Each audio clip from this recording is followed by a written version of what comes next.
The grand Christmas gala of a Fortune 500 company fell silent in one corner. A 7-year-old girl sat beside the CEO, her mother without a smile, without a word, completely disconnected from the festive chaos around her. The cheerful toasts and warm melodies couldn't reach her silent world. Then a black server, a single father, knelt beside her and began moving his hands. Simple gestures. Sign language. For the first time that night, the little girl smiled. Her mother froze. Who was this man, and what had he just changed on this Christmas Eve? The ballroom of the Grand View Hotel had been transformed into a winter wonderland. Crystal chandeliers cast golden light across tables draped in white silk, and a 12-foot Christmas tree dominated the center of the room, its branches heavy with silver ornaments and twinkling lights. Classical renditions of holiday songs floated through the air as hundreds of guests in evening gowns and tailored suits mingled beneath garlands of evergreen and red velvet ribbons. Jordan William adjusted his bow tie as he moved through the crowd, balancing a silver tray of champagne flutes with practiced ease. At 38, he had worked enough of these corporate galas to know the unspoken rules. Smile, but not too much. Be attentive, but invisible. Serve the wealthy guests their drinks and disappear before they remembered you existed. Tonight's event was the annual Christmas celebration for Hartwell Properties, one of the largest real estate corporations on the East Coast, and every detail had been orchestrated to perfection. His colleague Derek walked past with an empty tray and caught his eye. The older man nodded toward Jordan's wrist, where a thin purple bracelet peeked out from beneath his white sleeve. It was a simple thing made of woven thread with a single plastic star charm, the kind of craft a child might make at summer camp. Derek's voice was low. "You doing okay tonight?" Jordan tucked the bracelet back under his cuff. "I'm fine."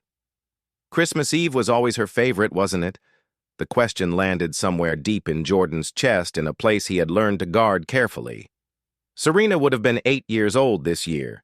She had loved everything about Christmas, the lights, the music, the way snow looked falling past street lamps at night. But more than anything, she had loved the stars. She used to tell him that stars were people watching over the ones they left behind, and every time she saw one twinkle, it meant someone up there was saying hello. Serena had been born deaf. Jordan had spent the first 5 years of her life learning sign language, attending classes, after his shifts practicing with her until his hands could speak as fluently as his voice. Then 2 years ago, her congenital heart condition, the one doctors had warned him about since her birth, finally caught up with her. She slipped away on a January morning, 6 years old, while he held her hand and signed "I love you" over and over until her eyes closed for the last time. He still signed sometimes, in the quiet moments when no one was watching. It was the only way he knew to keep her close. The ballroom doors opened, and the energy in the room shifted. Jordan turned to see a woman enter with the commanding presence of someone who owned every room she walked into. Amelia Hartwell was tall, elegant. Her dark hair swept into a sophisticated updo that highlighted sharp cheekbones and striking green eyes. She wore a midnight blue gown that probably cost more than Jordan's annual salary, and her smile was polished professional, the kind of smile that closed billion-dollar deals. On her left hand, a diamond wedding ring still glinted beneath the chandeliers, though her husband had passed away 4 years ago. She had never taken it off. But Jordan's attention wasn't on the CEO. It was on the little girl walking beside her. She looked about 7 years old, dressed in a red velvet dress with a white satin bow at the waist. Her brown hair fell in soft curls around her shoulders, and she clutched a small sketchbook against her chest like a shield.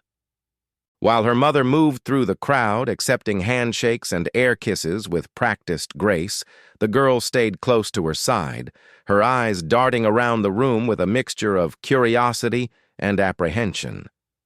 Jordan watched as guest after guest approached Amelia Hartwell, and each time the little girl seemed to shrink a little more. A man in a pinstripe suit bent down to speak to her, his lips moving in exaggerated shapes, but the girl just stared at him blankly. The man laughed uncomfortably and stood back up, turning to Amelia with a murmured comment that made her jaw tighten almost imperceptibly. The girl was deaf. Jordan recognized the way she watched people's mouths, trying to catch fragments of words she couldn't hear. He recognized the confusion in her eyes when sounds happened around her and everyone reacted to something she couldn't perceive. He had seen that same look on Serena's face 1,000 times. Amelia guided her daughter to a VIP table near the front of the ballroom. She said something to the girl, signing a few basic words, "Stay good, Mommy come back," but her movements were stiff, unpracticed. Then she kissed the top of her daughter's head and walked away to greet more guests, leaving the child alone at the massive table.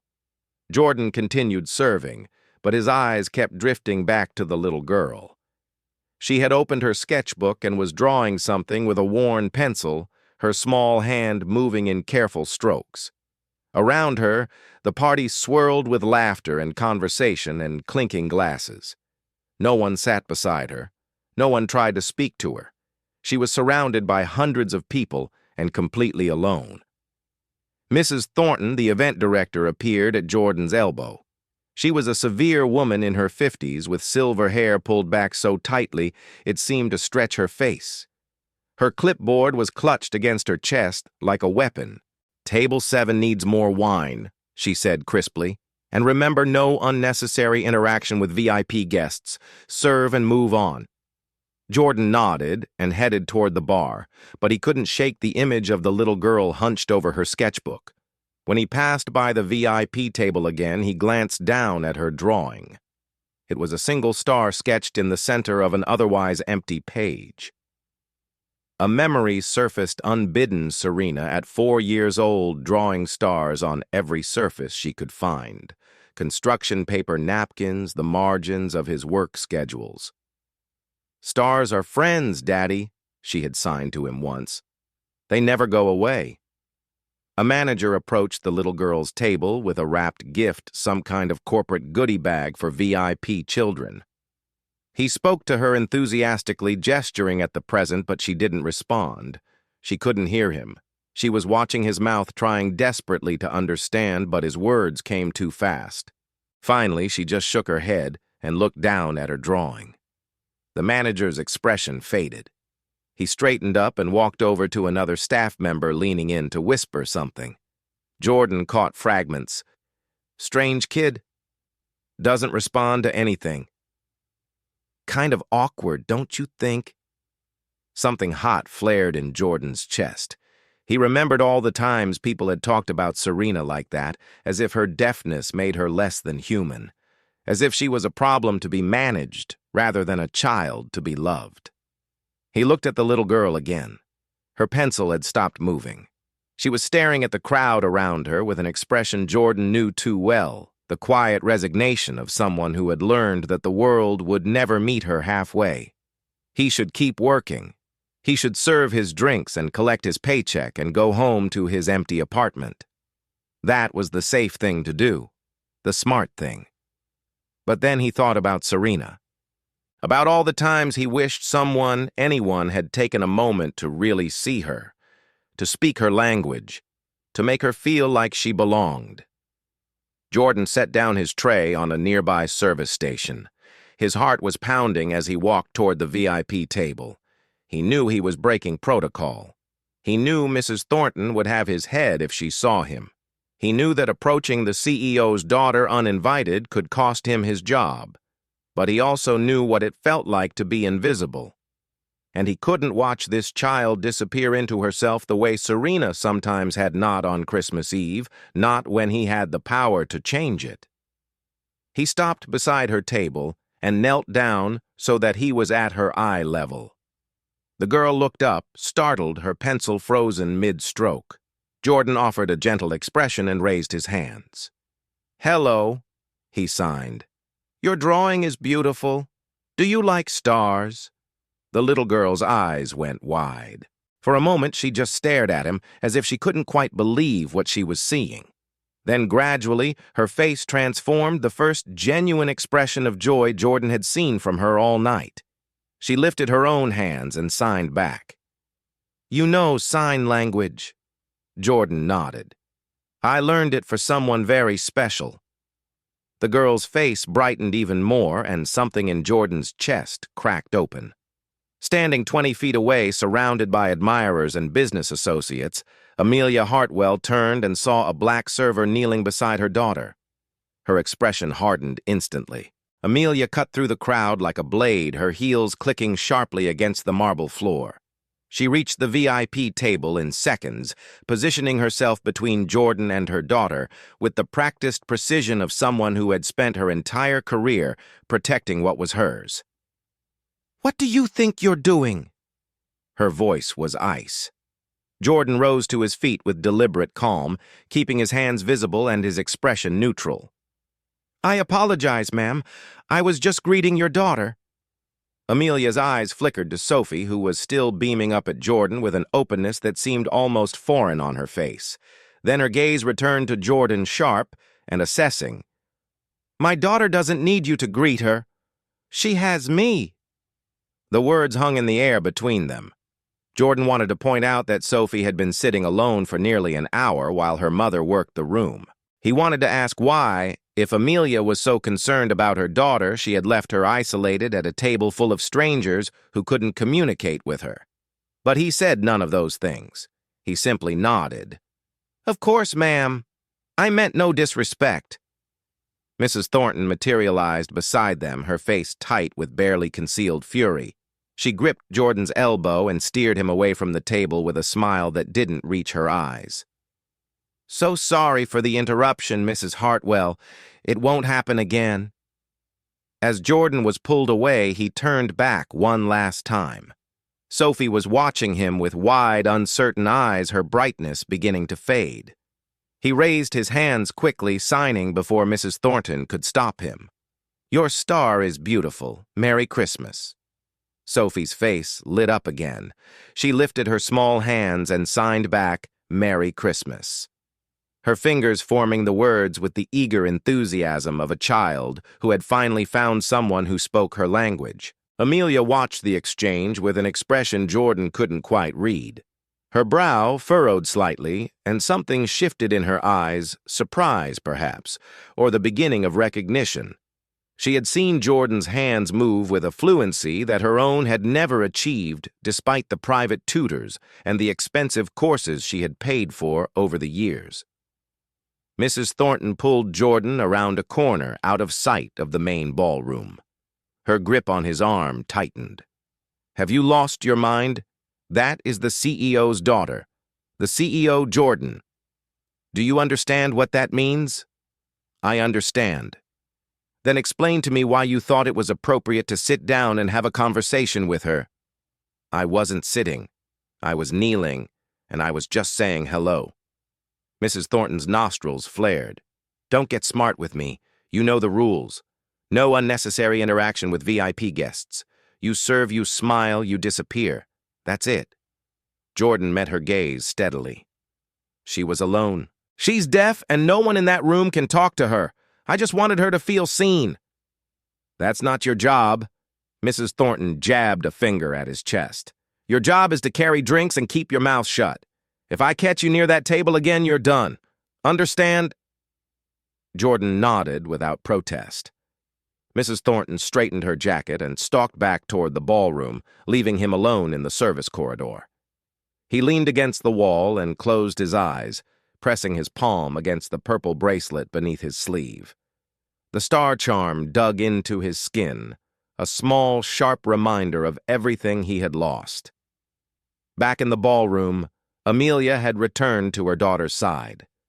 She sat down beside Sophie and tried to focus on the child, but her mind kept drifting back to the server, to the fluid grace of his signing, to the way Sophie had responded to him with such immediate trust. Amelia knew basic sign language. She had learned the essentials: "I love you," "eat," "sleep," "good girl," "wait for mommy." But her conversations with Sophie were always stilted, full of gaps and misunderstandings, like trying to read a book with half the pages missing. She had told herself it was enough. She had hired the best tutors and enrolled Sophie in the finest programs. She had bought every assistive device on the market. She had done everything she could to give her daughter the tools to navigate a hearing world. But watching that stranger kneel beside Sophie and communicate with her so effortlessly, it forced Amelia to confront a truth she had been avoiding for 7 years. She had given Sophie everything except herself. Sophie tugged at her mother's sleeve, pulling Amelia out of her thoughts. Her small hands moved quickly, signing with an urgency that Amelia had rarely seen from her. "Mommy, he understands me. The nice man with the drinks. He knows sign language, real sign language. Can I talk to him, please?" Amelia hesitated. Every instinct told her to refuse to keep her daughter away from the stranger, to maintain the careful boundaries that had always defined her life. But Sophie was looking at her with such hope, such desperate longing, that Amelia found herself wavering. "Sweetheart, he's working. We shouldn't bother him." Sophie's face fell. "But he talked to me first. He said my star was beautiful." Amelia glanced at the sketchbook, at the single star drawn in the center of the page. She thought about all the times she had been too busy to look at Sophie's drawings, too distracted to sit with her and ask what they meant. A knot formed in her throat. She scanned the room until she spotted Jordan near the bar, loading his tray with fresh glasses. Before she could second-guess herself, she raised her hand and beckoned him over.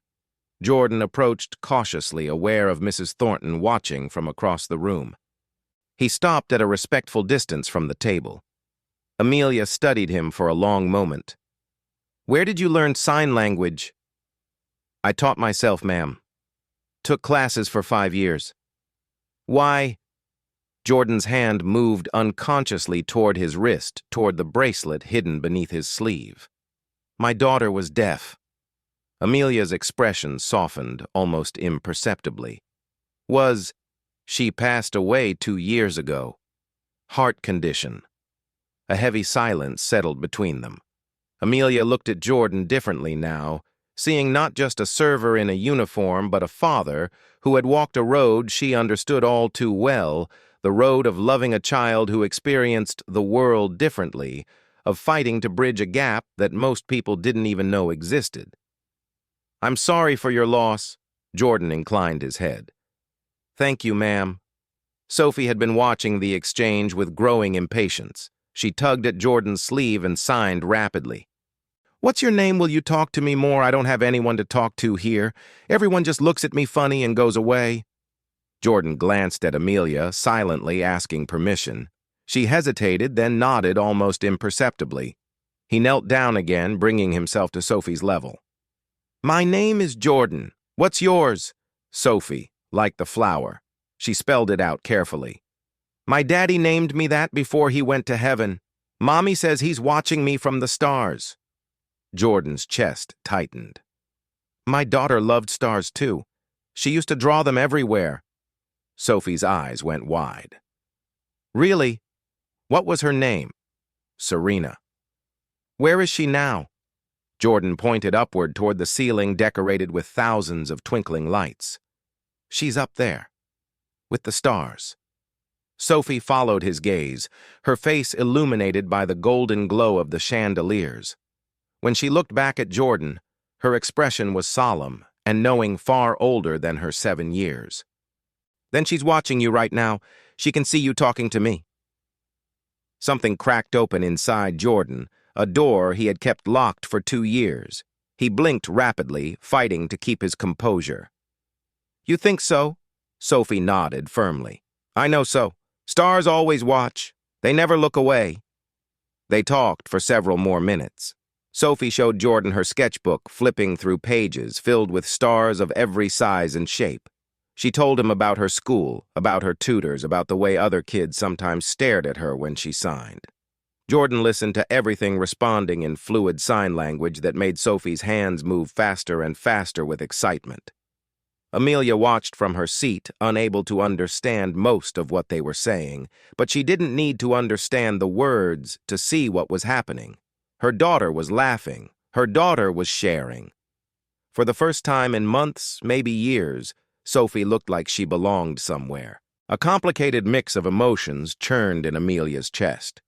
Gratitude, certainly, for this stranger who had given her daughter a few moments of genuine connection, but also something darker, something that felt uncomfortably like jealousy.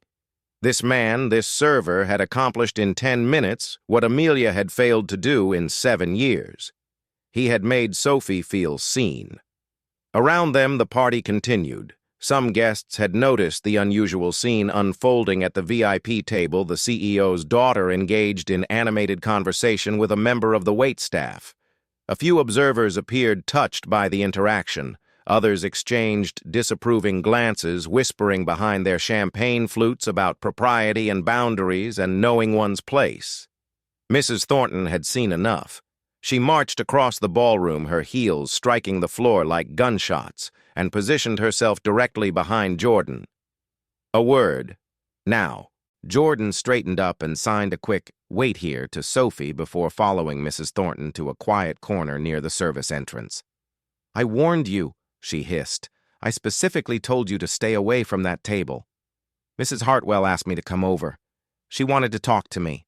I don't care if the President of the United States asked you over. You're a server, Jordan. You serve drinks. You don't sit down and have heart-to-hearts with the guests' children." Derek appeared at Jordan's side, his expression troubled. "Come on, Thornton.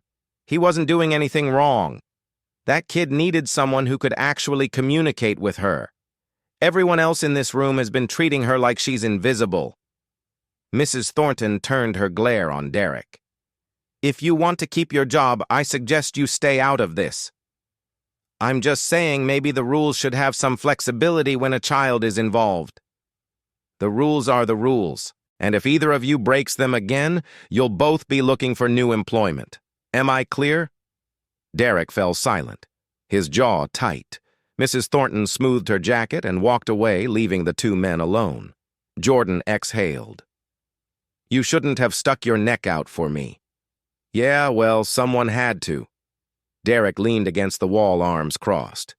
"You want to tell me what's really going on? Because I've worked with you for 3 years, and I've never seen you break protocol like this."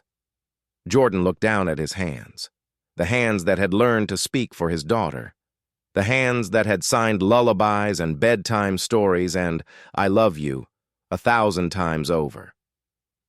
"Serena's last Christmas Eve," he said quietly. "I was here, working a party just like this one. I needed the overtime, and the boss said it would only be a few hours, but it turned into a double shift, and by the time I got home, Serena was already asleep." He swallowed hard. "A month later, she was gone. I never got to spend another Christmas Eve with her. I never got to sign her favorite carol, or watch her open her presents, or see her face when the snow started falling." Derek said nothing, just listened. "That little girl in there," Jordan continued, "she reminds me so much of Serena, the way she watches people trying to understand, the way she draws her stars, the way she just wants someone to see her." His voice cracked slightly. "I can't change what happened to my daughter, but maybe I can make sure that kid doesn't spend this whole night feeling invisible." Derek put a hand on Jordan's shoulder. "You're a good man, Jordan. Serena was lucky to have you." Before Jordan could respond, a commotion erupted in the ballroom, raised voices, the sound of chairs scraping against marble. Jordan pushed through the service door and saw Amelia Hartwell standing in the middle of the room, her face pale, her eyes scanning the crowd frantically. Sophie was gone. The little girl had slipped away from the VIP table while her mother was distracted by a business associate. She had gone looking for Jordan, weaving through the forest of adults in their fancy clothes, searching for the one person who had made her feel like she mattered. Jordan spotted her near the service entrance, small alone, her sketchbook clutched against her chest. She was crying silently, overwhelmed by the noise and chaos of the search, unable to call out for help. He moved toward her, but Mrs. Thornton got there first. "There she is. Someone get Mrs. Hartwell." The event director grabbed Sophie's arm and marched her back toward her mother. Sophie stumbled along, tears streaming down her face, not understanding why everyone was so upset. Amelia rushed forward and swept Sophie into her arms. "Oh my God, baby, you scared me." Don't ever do that again." Mrs. Thornton turned to Jordan with fury blazing in her eyes. "This is your fault. You encouraged this. You made her attached to you, and now look what happened. She wandered off in the middle of the biggest event of the year." Jordan opened his mouth to defend himself, but Mrs. Thornton cut him off. "I want you out of this ballroom immediately. Leave through the service entrance and don't come back. We'll discuss your employment status tomorrow." Jordan looked at Sophie still crying in her mother's arms. The little girl had seen him being confronted, had watched the adults gesture angrily in his direction. She didn't understand the words, but she understood enough. Her hands moved frantically, signing at her mother. "Why is the nice man in trouble? What did he do? Why do they look angry at him?" Amelia couldn't answer. She didn't know the signs for protocol or inappropriate or social boundaries. She could only hold her daughter tighter and watch helplessly as Jordan was escorted toward the exit. At the door, Jordan stopped. He turned back one last time, found Sophie's eyes across the crowded room, and raised his hands. "You are a very bright star." He signed, making sure she could see every movement. "Never forget that." Then he was gone, and Sophie's sobs grew louder, her small hands signing over and over into the empty air where he had stood. "Come back, please come back." Sophie's hands wouldn't stop moving. She signed the same words over and over, her small fingers trembling with desperation. Why did he have to go? What did he do wrong? Why is everyone mad at him? Amelia knelt in front of her daughter, trying to calm her. But she didn't know the signs to explain what had happened. She didn't have the words in any language to make this right. All she could do was hold Sophie's hands still and wipe the tears from her cheeks. Mrs. Thornton approached with her clipboard pressed against her chest like armor. "Mrs. Hartwell, the situation has been handled. The employee has been removed and we can resume the program whenever you're ready. I apologize for the disruption." Amelia looked up at the event director, then back at her daughter. Sophie had stopped signing, but her eyes were fixed on the service door where Jordan had disappeared. The sketchbook lay open on the table beside them, the single star still visible on the page. "Mommy." Sophie's hands moved with measured care. "Do you want to understand me, like he did?" The question hit Amelia like a physical blow. She stared at her daughter, at this small person she had created and loved and provided for in every way she knew how. She had built an empire. She had conquered boardrooms and negotiated billion-dollar deals and earned the respect of titans of industry. But standing here looking into her daughter's tearful eyes, she realized she had failed at the one thing that mattered most. She had never truly learned to listen to her own child. 7 years. 7 years of hiring tutors and specialists and therapists. 7 years of buying the best hearing aids and cochlear implant consultations and speech therapy sessions. 7 years of doing everything except the one thing Jordan had done tonight: sit down, look Sophie in the eyes, and speak her language. Mrs. Thornton cleared her throat. "Mrs. Hartwell, shall I cue the orchestra to resume?" Amelia stood. She looked around the ballroom at the hundreds of faces watching her, waiting for her to smooth over this awkward moment and return the party to its scheduled elegance. These were her investors, her partners, her employees. These were the people who expected her to be perfect, composed, in control. Then she looked at Sophie again, at the tears still wet on her daughter's cheeks, at the sketchbook full of lonely stars. "No," Amelia said quietly. "Not yet." She walked toward the stage at the front of the ballroom. The orchestra had been playing a soft holiday melody, but as she climbed the steps and approached the microphone, the music faded. 300 pairs of eyes turned toward her. "I need to say something." Her voice echoed through the silent room. She could feel the weight of every gaze, every expectation, every assumption about who she was supposed to be. "Tonight I watched a stranger do something I should have done a long time ago. He sat with my daughter, my deaf daughter, and he talked to her, really talked to her, in her language, in the only language she's ever truly known." Amelia's voice wavered slightly. I've spent 7 years giving Sophie everything I thought she needed. The best schools, the best doctors, the best equipment. But I never gave her the one thing that mattered most. I never learned to listen to her with my hands. A murmur rippled through the crowd. Some faces showed confusion, others sympathy, a few disapproval.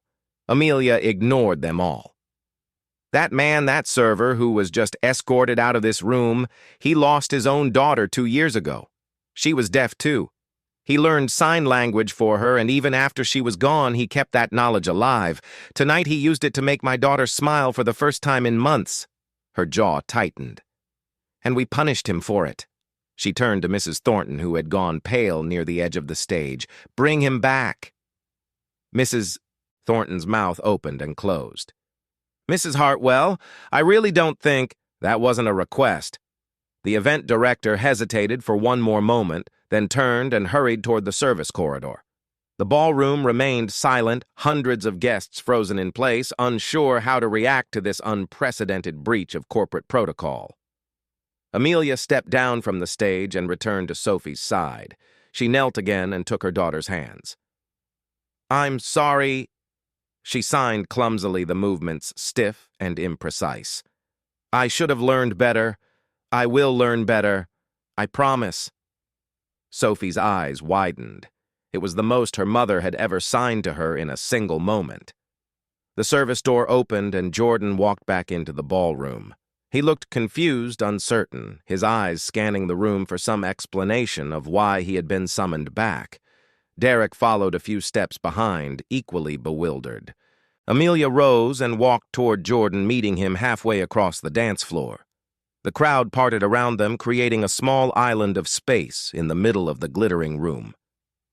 I don't know your full story, Amelia said, her voice carrying clearly in the silence. I don't know what you've been through or what brought you here tonight. But I know this: you gave my daughter a gift that I couldn't buy with all the money in the world. You made her feel seen. She extended her hand. Thank you. Jordan looked at her hand, then at her face. He reached out and shook it. I was just talking to a kid who needed someone to talk to, he said quietly. That's all? Amelia turned to Mrs. Thornton, who had returned and was standing rigidly nearby. This man keeps his job. If anyone is responsible for disrupting this event tonight, it's me for not creating an environment where my own daughter could feel included. Her gaze swept across the assembled guests. We spend so much time talking about diversity and inclusion in our company. Maybe it's time we actually practiced it. The silence stretched for a long moment. Then from somewhere in the crowd, someone began to clap. The applause spread hesitantly at first, then growing stronger until it filled the ballroom. Jordan stood awkwardly in the spotlight, unsure what to do. But then a small hand tugged at his jacket, and he looked down to find Sophie standing beside him, her sketchbook clutched against her chest. She held up a page she had torn from the book. On it she had drawn 2 stars side by side, one large, one small, connected by a thin line of pencil. The little star is your daughter, Sophie signed. The big star is you. She's not alone up there. And neither are you. Jordan's vision blurred. He blinked rapidly, fighting to maintain his composure, but a single tear escaped and rolled down his cheek. He knelt down to Sophie's level and accepted the drawing with both hands. Thank you, he signed. This is the most beautiful gift I've ever received. Sophie beamed that same bright, genuine expression that had appeared when he first spoke to her hours ago. Merry Christmas, Mr. Jordan. Merry Christmas, Sophie. The party resumed, but the atmosphere had shifted. The music played softer. Conversations grew quieter, more intimate. A few guests approached Jordan throughout the evening, asking about sign language, about deaf culture, about how they might learn to communicate with the hearing-impaired people in their own lives. He answered each question patiently, the purple bracelet visible now beneath his rolled-up sleeve. As the gala wound down, Amelia found Jordan near the coat check, preparing to leave. I have something for you. She handed him a business card. My company is starting an accessibility initiative next year. We need someone to train our staff on inclusive communication, someone who actually understands what it means to connect with people who experience the world differently. She met his eyes. If you're interested, call me after the holidays. No pressure. Jordan looked at the card for a long moment. Then he slipped it into his pocket. I'll think about it. Thank you, Mrs. Hartwell. Amelia, please. He nodded once, then turned and walked out into the winter night. The snow had started falling while he was inside, soft white flakes drifting down from a dark sky. Jordan walked through the empty streets, his breath forming clouds in the cold air. The drawing Sophie had given him was tucked safely inside his jacket, close to his heart. He stopped at a small park bench and sat down, tilting his head back to look at the sky. The clouds had parted slightly, revealing a handful of stars glittering between the gaps. Jordan raised his hands and began to sign, his movements deliberate against the backdrop of falling snow. Merry Christmas, Serena. Daddy misses you so much. His fingers formed each word with care. I met a little girl tonight. She reminded me of you. She loves stars, too. He managed a tearful grin. I think you would have been friends. A shooting star streaked across the gap in the clouds, a brief flash of light against the darkness. Jordan watched it until it disappeared, his hands still raised, signing one final message into the silent night. I love you, baby girl. I'll always love you. Across town, in the back of a luxury sedan, Amelia Hartwell looked down at her daughter sleeping against her shoulder. Sophie's sketchbook was clutched in her small hands, open to a fresh page where she had started drawing a new picture, 3 stars this time, clustered together like a family. Amelia stroked her daughter's hair and made a silent promise. Tomorrow she would find a sign language class. Not for Sophie's benefit, but for her own. She would learn to speak with her hands, to listen with her eyes, to enter her daughter's world instead of always trying to pull Sophie into hers. Outside the car window, the snow continued to fall, blanketing the city in white. And somewhere in the sky above, the stars kept their silent watch, twinkling like promises in the darkness.